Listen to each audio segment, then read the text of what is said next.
Yeah, it's interesting. I mean, the fame is funny. It's like when my wife calls Sears and she orders something, they go, Dishell, is your husband the one who did MASH? Because it's a very uncommon name.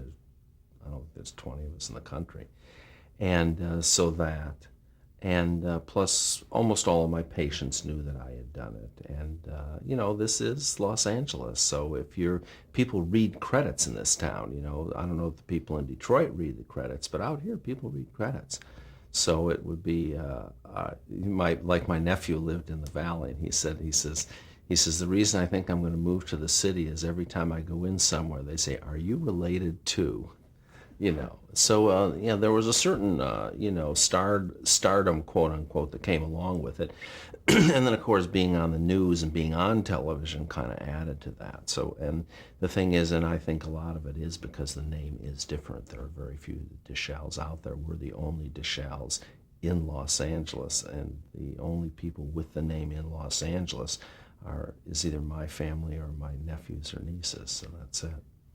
And how did it affect your private practice, positively or negatively? Well, I think it enhanced it. Initially I was afraid that, it would negatively impact my practice. I didn't realize that this town is kind of, it's like, oh, this house belonged to, kind of thing.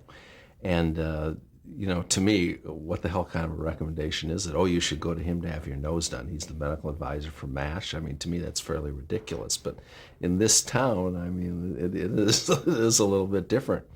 And the thing is, I think that because it was such a good show and such a high-end show, I think it definitely enhanced my reputation.